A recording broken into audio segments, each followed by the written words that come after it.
Donald Trump is involved in a second assassination attempt. This occurred yesterday on a Sunday afternoon. Today is Monday, September 16th, so there's still a lot of information coming out. Hopefully we'll find out more in the next few days, but I'm going to cover what I know so far. We'll talk about the second assassination attempt, what led to it, how Christians should respond to it, and then we're going to end the show with, the second half of the show will conclude with a debate review that I did with my friend Raven. So all of that will be coming up on today's show. I am Sahil the Disciple. This is Beyond the Culture.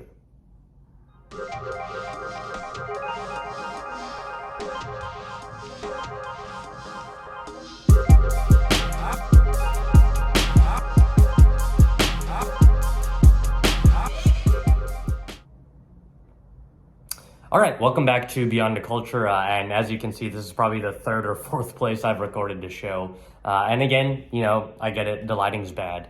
I'm a law student. I'm really busy. Sometimes I really don't have an opportunity to record episodes in places where I want to and when I want to. So, I kind of just make do.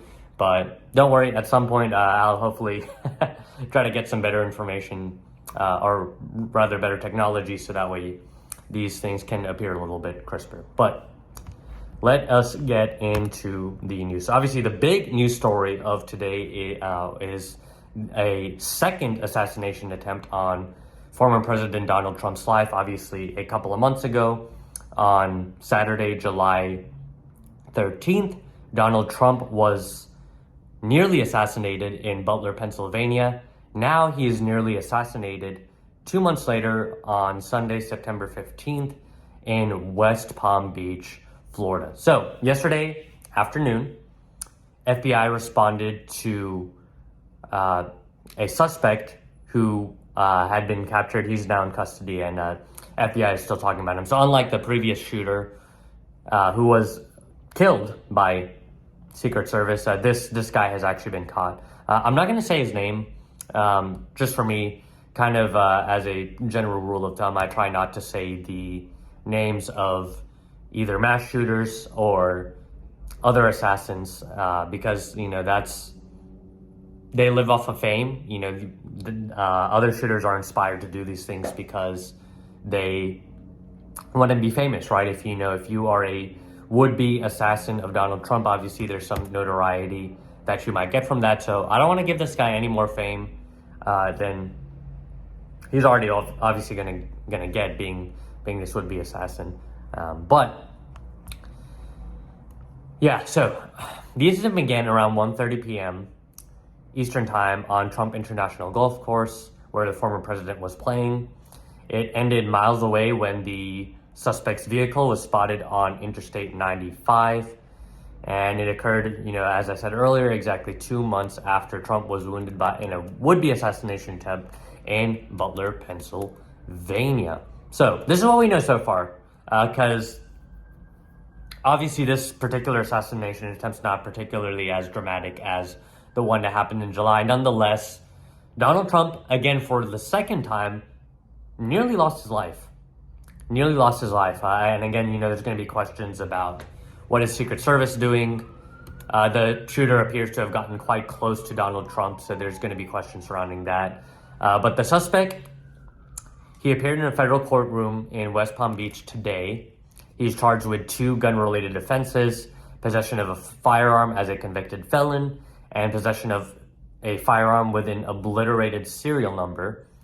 The suspect, who was represented by a federal public defender, told the federal judge that he had no savings to pay for his defense.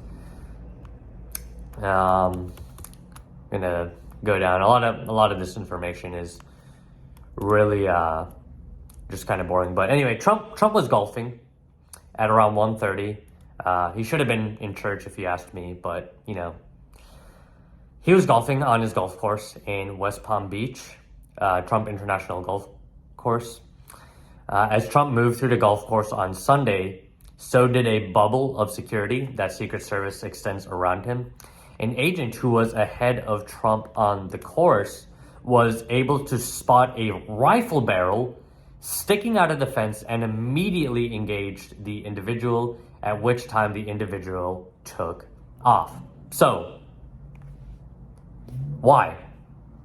Why is another would-be assassin allowed to get, reports are saying he was anywhere between 300 to 500 yards away from the former president, which with a scope, it was reported he had an AK-47 in his bag. With an AK-47 and a scope, 300 to 500 yards is not far at all. And as Trump is making his way through the course, you can imagine that the assassin was probably just waiting for Trump to get close enough to where he could actually do some damage on him. So, awful stuff so far. Awful stuff.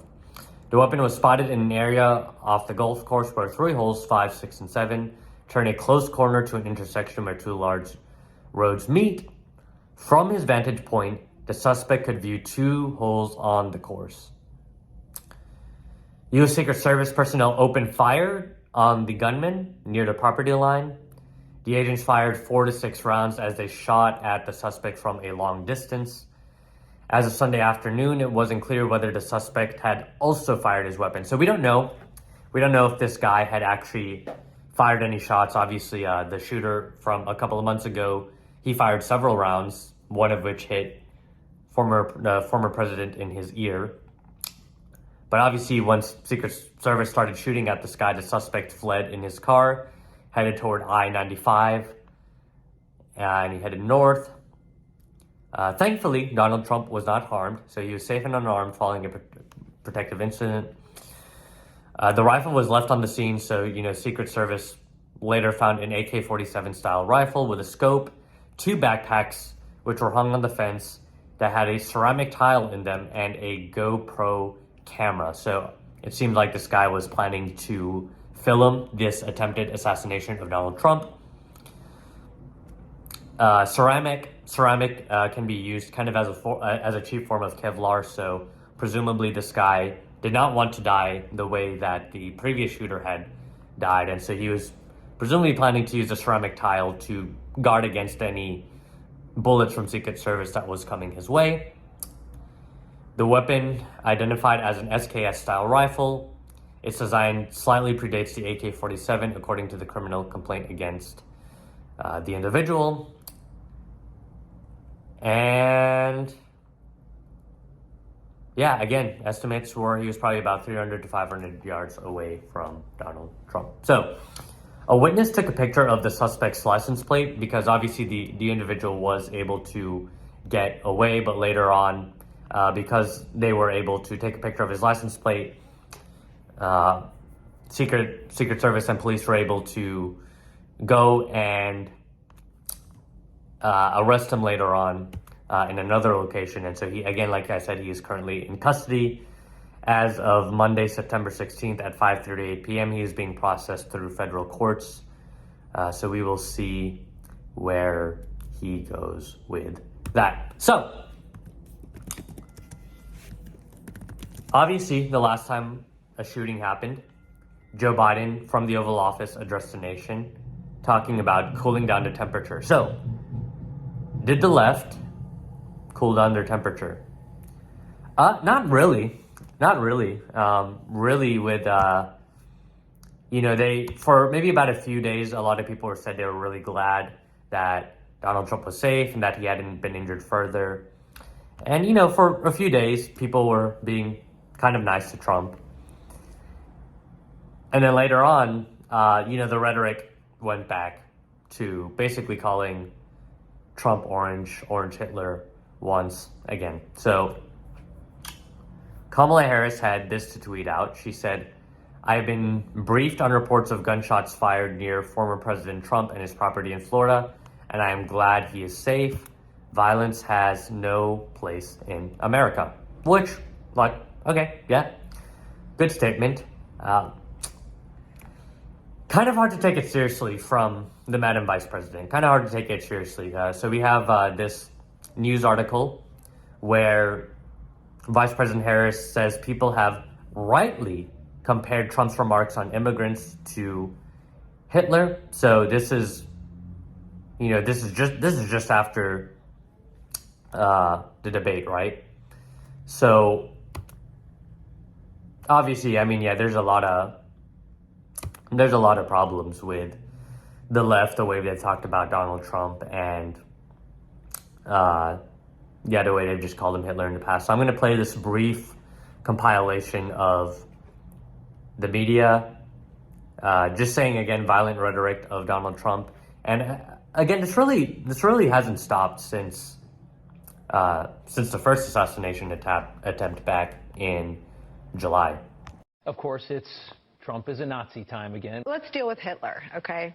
I don't think it's hyperbolic to say that. I mean, that is Mussolini, Hitler-like language. Trump's affinity for Hitler was always covered under an umbrella of his stupidity. Echoing Hitler's words.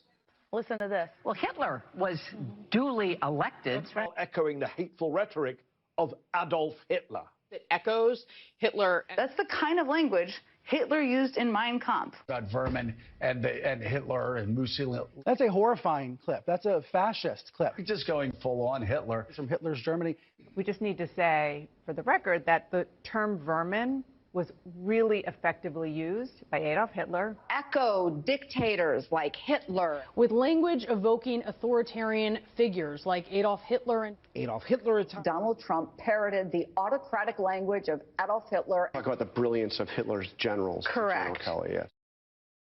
Okay, so yeah, again, obviously the media has not been afraid to call Donald Trump Hitler. Joe Biden at several times, and Kamala Harris continued to call Donald Trump a threat to democracy. And I really just wanted to bring up this verse because I think really with the in the midst of just a lot of violent political rhetoric, we really just need to remember who we serve, right? Christians, we as Christians should be joyful. We have a God who rose from the dead, who conquered death, who gives eternal life, who said, I have come to give you life and life abundantly. And he had several opportunities. He had several opportunities to try to maybe take things by force, and yet he didn't, right? So when Peter pulls out his sword, Jesus says, hey, put away your sword. Those who live by the sword die by the sword. When the disciples want Jesus to destroy a town by fire, Jesus rebukes them, right? This doesn't mean that Jesus is this like nice, friendly, hippie guy. You know, he will come and in Revelation, you know, he will bring judgment on the nations. But for the time being, he's a God of peace. He is a God that wants to bring peace to the nations, and he wants to bring peace to all who follow him. Proverbs chapter 6 says this. Let's scroll down a little bit. So there are 6 things that the Lord hates, 7 that are detestable to him: haughty eyes, a lying tongue, hands that shed innocent blood, a heart that devises wicked schemes, feet that are quick to rush into evil, a false witness who pours out lies, and a person who stirs up conflict in the community. And, you know, really just looking at our society today, the way people talk on social media, the way people talk to each other, it's just mean and nasty, and it's vitriolic. And, you know, again, at the end of the day, the only person responsible for trying to assassinate former President Trump is the suspect himself, right? It's the man who did it, and hopefully he will be brought to justice. But when you have a media, when you have Democratic leaders, when you have Vice President Kamala Harris that routinely call Donald Trump a threat to democracy, you are justifying assassination attempts against Donald Trump. And I fear for the future. You know, I think there might only be even more assassination attempts against Donald Trump. I certainly hope not. By the way, I don't wish assassination attempts on anybody, right? So I would hate if someone tried to assassinate Vice President Harris or President Joe Biden. You know, none of these people should be assassinated. And yet, we live in a culture where derogatory rhetoric against those you hate is becoming very, very common and tolerated and acceptable. And when you do that, when you choose to do things like call Donald Trump Hitler or a threat to democracy, you are indirectly justifying an assassination attempt against him. By the way, Joe Biden doesn't believe that Donald Trump's Hitler, right? Like last week, let's look at this clip. Here's him putting on a Trump hat. I ain't going that far. Yeah, he said you would do a selfie. There he goes. Right, so if Joe Biden truly believed that Donald Trump was Hitler, a threat to democracy, that if Donald Trump gets elected, that's the end of America, you don't put on that hat. You do not put on this hat. Deep down, Joe Biden knows that Donald Trump is not Hitler. And I wish he would just come out and say it, right? I wish he would just, be nice for once or just be honest for once and say, like, guys, while I have a lot of political disagreements with Donald Trump, he's not Hitler. He's not a threat to democracy. Let's cool the rhetoric. Okay, that's all I have. Obviously, more information will be coming out in the coming days and weeks. But the rest of the show, will be my debate review with my friend Raven. Me and him break down last week's debate, and then we make some election predictions for who we think will ultimately win the 2024 presidential election. The podcast episode for Beyond the Culture. But yeah, I will be reviewing the presidential debate from Tuesday night along with my friend Raven. So me and Raven will be talking about the debate. We'll be making our predictions for how the election season will turn out. We're not going to take too many questions because, we want to really focus on really getting into the meat and substance of the debate. But if you guys do have some questions or if there's something you want to hear me or Raven talk about in regards to the debate, if you think that we're missing something. Oh, can't hear me. Okay. Let me mess with my mic.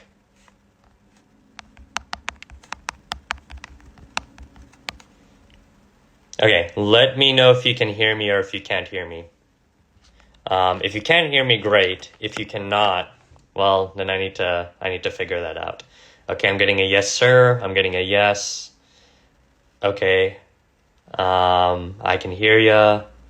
Okay, London can hear me now. Okay, perfect. Cool. So, okay, Raven, awesome. Let me get you up on here. And so.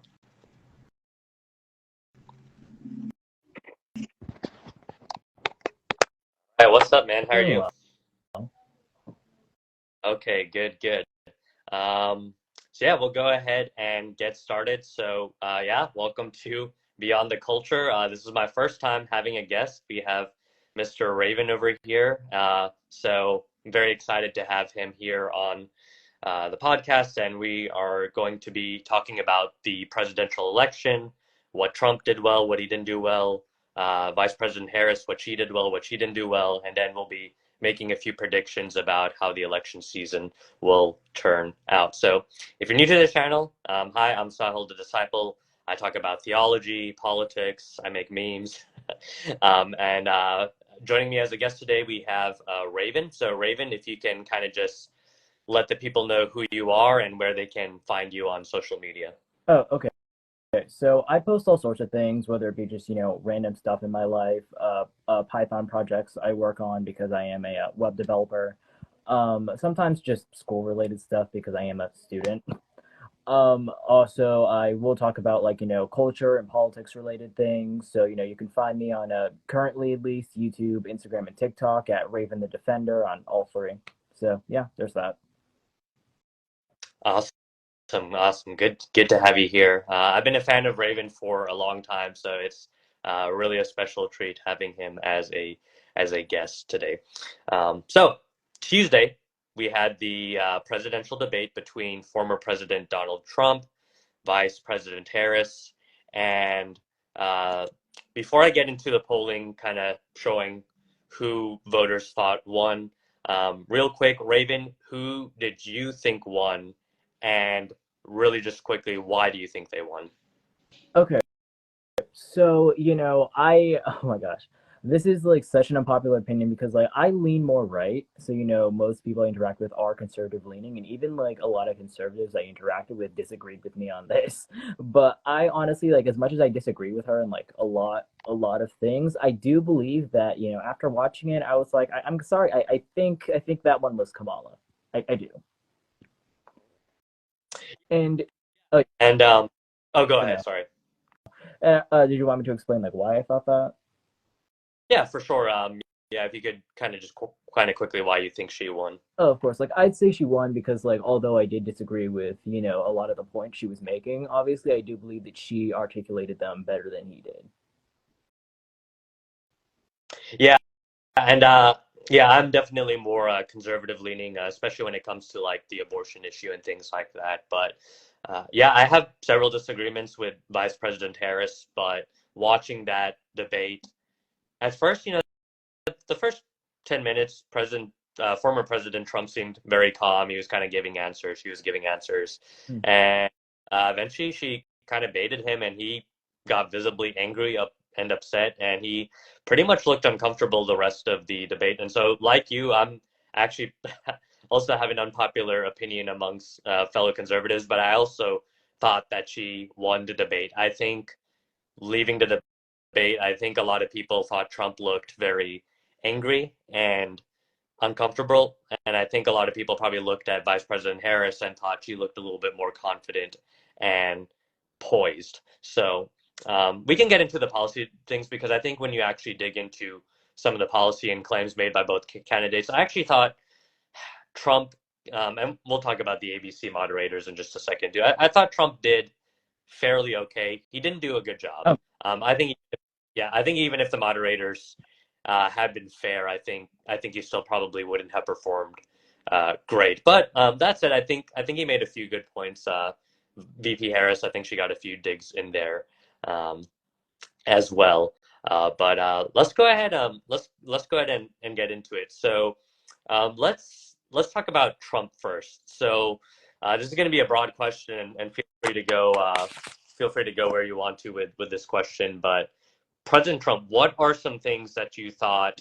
Well, actually, what are just your general impressions of his performance overall? Like in the debate or just in general? In the debate. Oh, yes. Debate. Mm-hmm. Like in general in the debate, like although he did, give in to the debate, and I would sorry, I said the debate. He gave in to the bait, and he kind of got visibly angry and looked uncomfortable, like you said. I do still think that he did a pretty decent job articulating his point. He wasn't like awful to the point where I'm like, okay, that's embarrassing, but he certainly could have done better. Yeah, for sure. And I would generally agree with that too.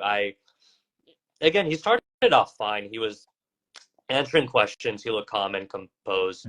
I think actually one of the best things he did with the debate back with President Joe Biden back in June was honestly kind of just let Joe Biden destroy himself, for lack of a better term. Kind of just letting him talk, letting the Americans see how weak and frail he had become. And yeah, he didn't.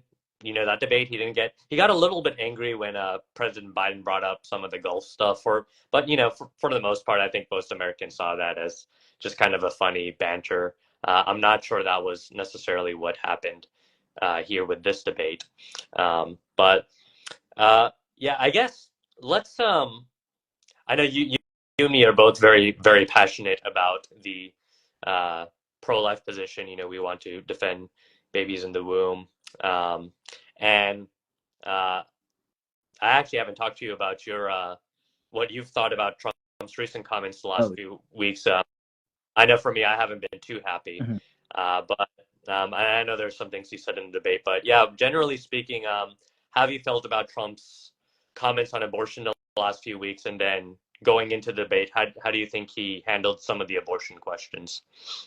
Okay, so in regards to his like actual opinion on the matter, I will say that admittedly I am disappointed, but not surprised because I'm like, because bottom line, a lot of people seem to forget like he's not just a politician; he's a businessman, and people in business they tend to not really care about what's actually right and wrong. They care more so about what profits them the most, or what profits the people that they're pandering to, essentially, for lack of a better term, the most. Not so much what is or is not morally permissible. And and a lot of times they'll test the boundaries, see just how far they can go before people are like, okay, yeah, no, that's not okay.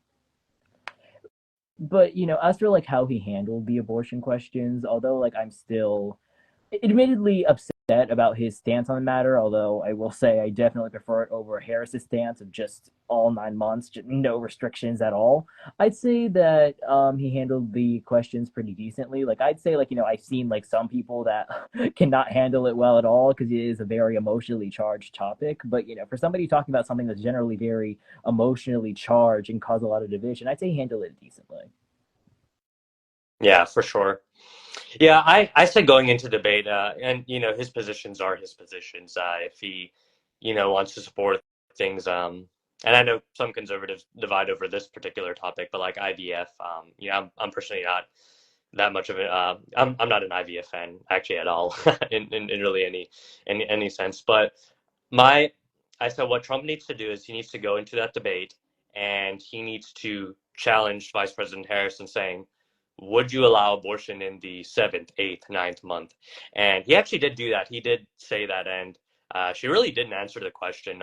She looked a little bit uncomfortable, and then she's like, "Oh well, why don't you answer the question on would you veto a federal national abortion ban?" And now he didn't answer that question either, which actually surprised me because I thought he was going to say no, I would veto a national abortion ban. Kind of the answer he gave is, well, it wouldn't even come to me, suggesting that if it did come to him, maybe it would. So I thought he handled it pretty well. The thing is that like most people, what it is most people are not okay with abortions late term, so seventh, eighth, and ninth month. But most people aren't pro life either, right? So for me, I believe life begins at conception, and so babies should be protected from that point. Most people really don't vibe with that, but I think Trump did a decent job of somewhat striking the middle. Uh, just how the culture is right now, banning abortion from conception is it's not going to get you elected. And so I do understand that former President Trump does need to be elected, but that's kind of my thoughts on that. I wanted to ask you about this because at one point Trump challenged Vice President Harris, and he said, "Hey, your vice presidential pick, Governor Walz, he is going to, in his state, he's not only allowing abortions all the way up to birth, but he's also even allowing post birth abortions." Governor Walz, he signed a bill that was very similar to one that Virginia Governor Northam had signed, where they said after the baby's been born, you make it comfortable and you kind of let it decide what to do. So, yeah, kind of just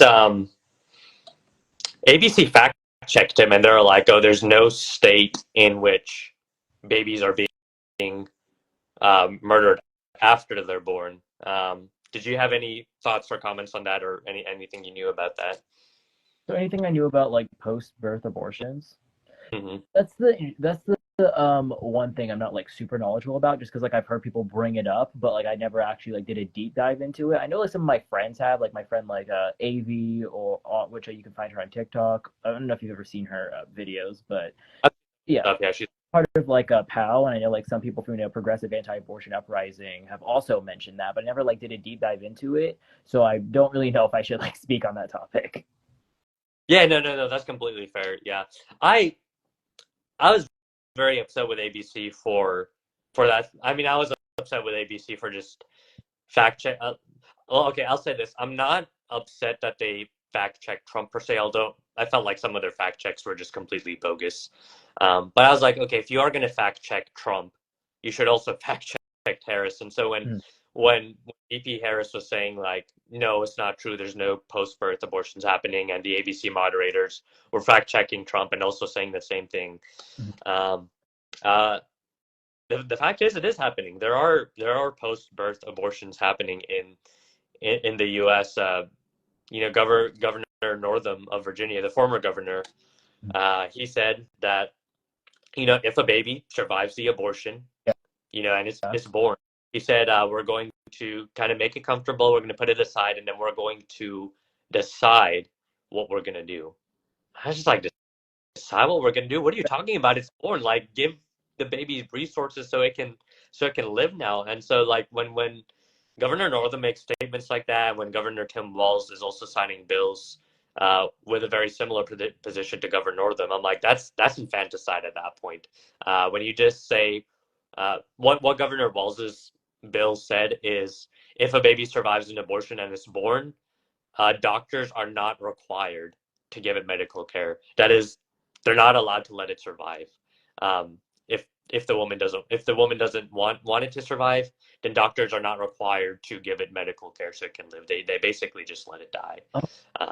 That's that's insane to me just because like I never done like a deep dive into like the legislation behind that, but like from the few cases I had known had actually happened, I assumed that it was like something illegal that happened in like a few isolated incidents. I didn't know it was like actually legislative and there was things that supported that happening or enabled it. That's crazy. For sure. My friend London actually gave a quick fact check too. So she said she said killing a baby after birth counts as an abortion. Yeah, I would agree with that. I think abortion does refer to before that, but at the very least, I mean, we're talking about Governor Walz's bill.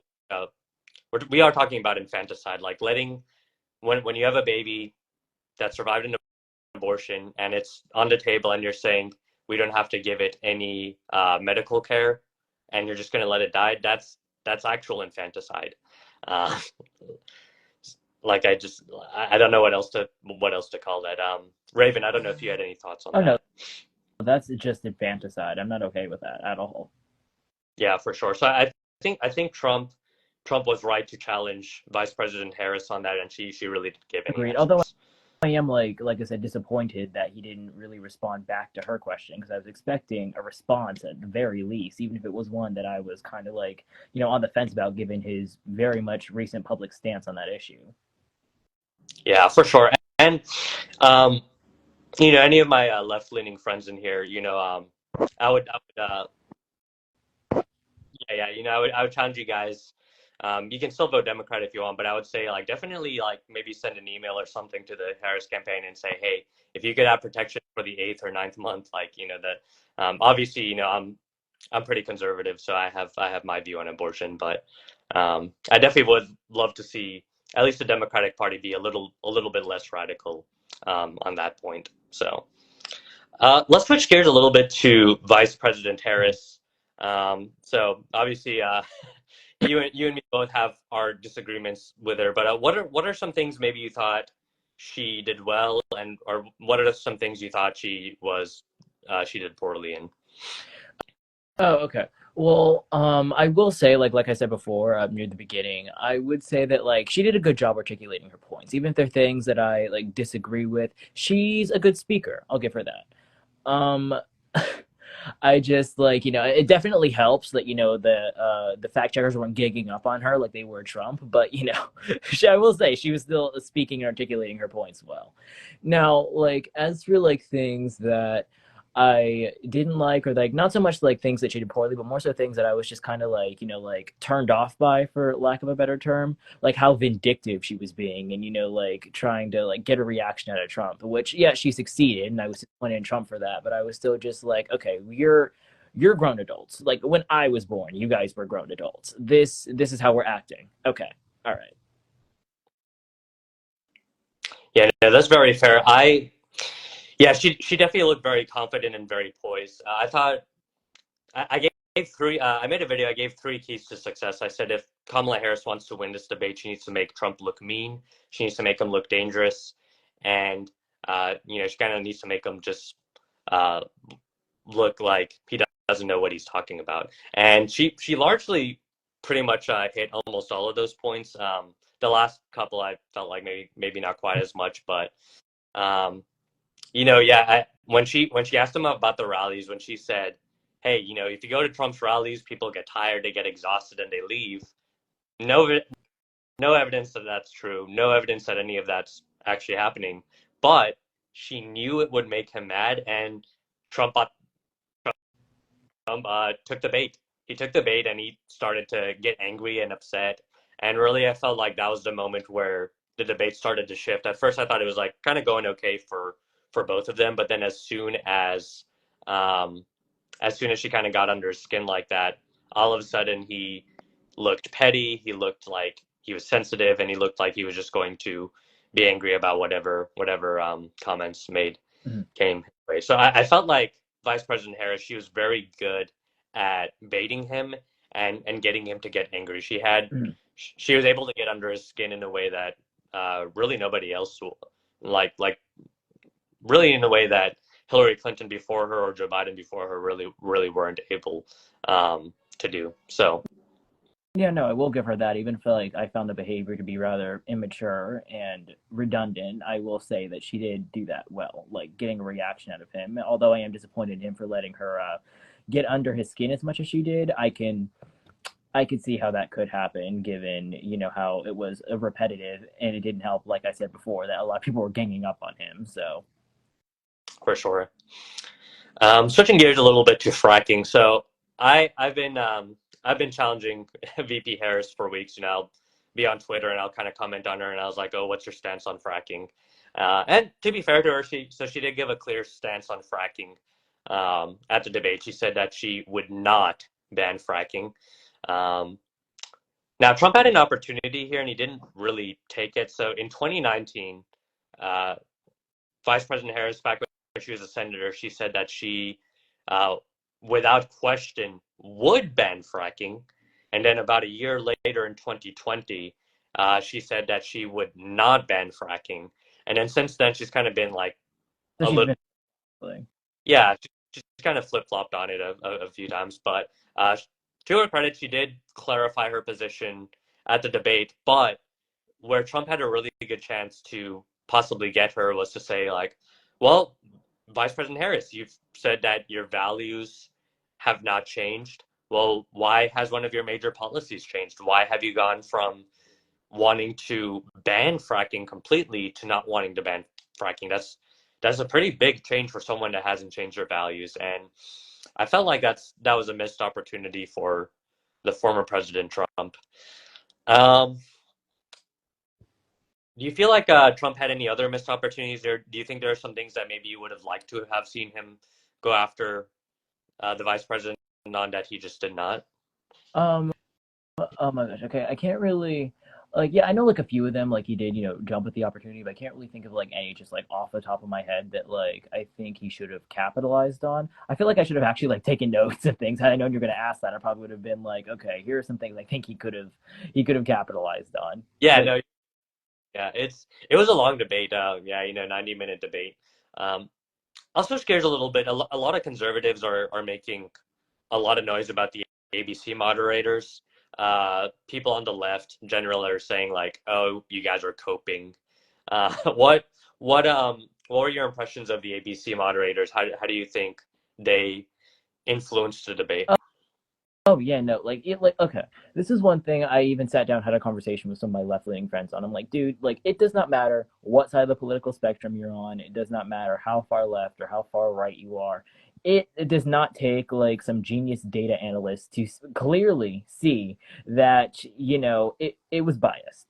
Like, they were very much, like I said, like several times at this point, ganging up on Trump, feeling the need to, nitpick everything he says, comment on every little thing, but they let Kamala get away with saying things that were very much blatantly false, like that no late term or post birth abortions, rather, are happening anywhere, which is absurd. That's asinine. You know that's not true. I haven't even done like deep research on that topic, and even I know that's not true. Mm-hmm. Yeah, it definitely started to feel like a 3 versus 1 at one point because I was by the way, I was counting the lies each of them said. So, some of my friends haven't been happy about this. I think I counted Trump saying more lies than she did. And again, I'd probably have to go back and watch it. But Harris said a lot of lies too. And I was really surprised that the ABC fact checkers and fact checked her on some of those things. So um, one thing she said. She kept saying this is Trump's Project 25. She said go check out Trump's Project 2025. ABC should have come in with a fact check and they would have said, hey, Trump has disavowed Project 2025. He hasn't even read 2025. He has stayed away from it. Yeah. And, I felt like that was a really, really easy fact check that they could have done, but they just kind of let her say it. Another thing that she said, let me look at my notes over here. But yeah, she tried to tie Trump to Project 2025 again. That was just something that didn't happen. Oh yeah, here we go. So Charlottesville, she said that there was all these white supremacists and neo-Nazis, and Trump said there was good people on both sides. Even left-wing sources have debunked that claim several times. If you actually go back and what Trump said about some of those things, it's just like, well, wait, like when Trump was saying there's good people on good sides, he wasn't talking about the white supremacists and neo-Nazis. Um, he was very clearly talking about another group of people. And again, that's been debunked by left-wing sources. Yet Vice President Harris, knowing full well that was a lie, repeated it again, and ABC did not fact check her. So for me, I was just really frustrated because, quite frankly, not everybody's like us. Not everybody keeps up with politics. So if someone's watching that debate, they're probably thinking, oh, wow, Trump thinks white supremacists and neo-Nazis are fine people, when that's not at all what he thinks.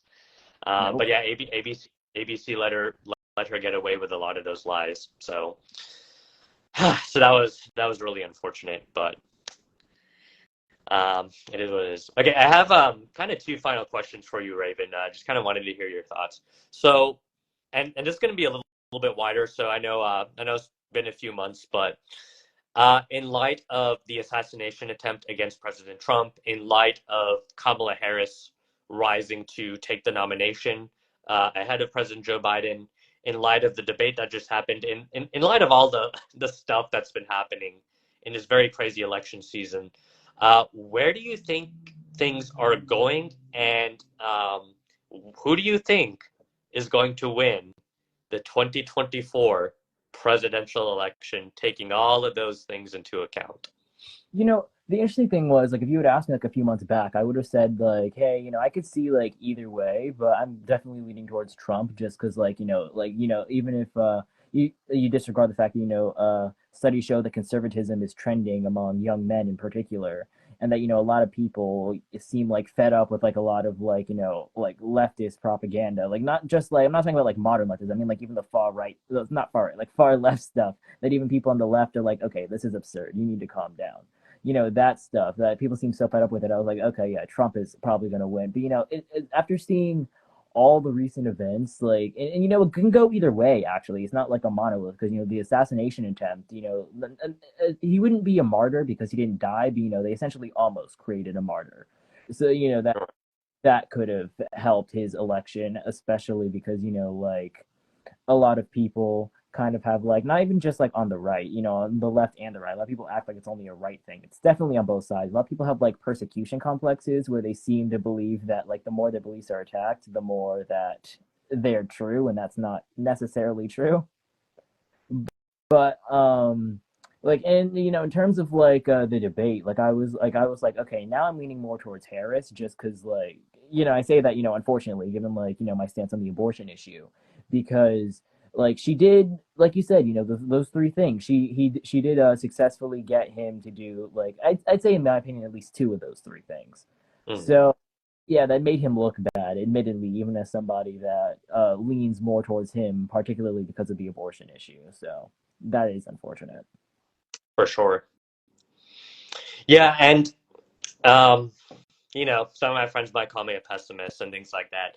I will say I don't think the election's over. We still have about really a couple of months. Well, really about a month and a half now before this election happens. So there's still a lot that could happen, but I don't know. I think Trump hit a high point after the debate with President Joe Biden, and then he hit another high point with the assassination attempt. And then I think pretty much after that, he's been missing opportunities, right? So it felt like when Vice President Harris became the nominee, it felt like he hadn't been prepared for that possibility, or at least he could have been more prepared for that possibility. And what he needed to do right away was he needed to define her as a candidate. When she became the nominee, a lot of people, quite frankly, didn't even really know her.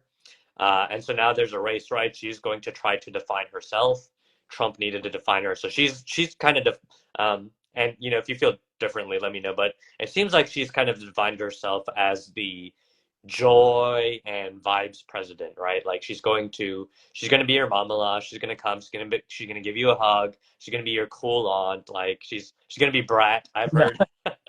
Yeah. I've saying you heard brat for her a lot, and so that's what she was going for. I'm not sure how many older voters that would win her over, but certainly based off some of the TikTok edits I've seen, that seemed to energize her among young voters. Trump's job was to define her as the most radical in the U.S. Senate 4 years ago, as someone whose policies are very similar to Joe Biden's very unpopular policies. I was listening to Pod Save America earlier today, very, very far left-leaning podcast, and even they admitted that Joe Biden's policies are unpopular. Like they weren't afraid to say that. And so Trump really needed to make her look like Biden 2.0, that her policies aren't really different, that she's a radical when it comes to abortion, when it comes to some of her economic policies, when it comes to her foreign policy. And I don't know, it's just felt like ever since she's become the nominee, it feels like he's just kept missing opportunities. So he missed an opportunity to define her right when she became the nominee. He missed an opportunity to define her shortly after the DNC. And now it feels like he's missed an opportunity to define her again at this debate. And so because, to me, if he keeps missing opportunities, if he keep missing opportunities, eventually she's going to catch up and she's going to take the lead. And so for me, I feel like Trump really seems like he hasn't found a handle of how to define her or how to go after her. It feels like he's been missing opportunities. It feels like he's probably going to keep missing opportunities. And for that reason, my prediction is, sadly, I do think Vice President Harris is probably going to win the 2024 election. So I'm with you there. I hope that doesn't happen. And again, I'm not the biggest Trump fan either. Oh, no, neither am I. Yeah, that's not who I wanted in the primaries. But when VP Harris is the other option, then I'm just like, okay, well, I'd rather have. Yeah, me too. Especially when I heard you see the significant difference in the opinions or rather policies they want to push for abortion. I'm like, okay, yeah, no, it's very obvious my choices here if I want to minimize as many abortions as possible. For sure. But yeah, I think that's all I have. Raven, thank you so much for joining. Did you have any last minute thoughts, comments, or even questions before we end this episode? Nothing in particular, no. Okay. Dude, thank you so much for coming on. It was a pleasure having you, and thank you to everybody that tuned in. So at some point, I'll have this uploaded on YouTube and Spotify and everything. But Raven, thanks again for being flexible, and yeah, have a great day, brother. You too. Have a great day. God bless, brother.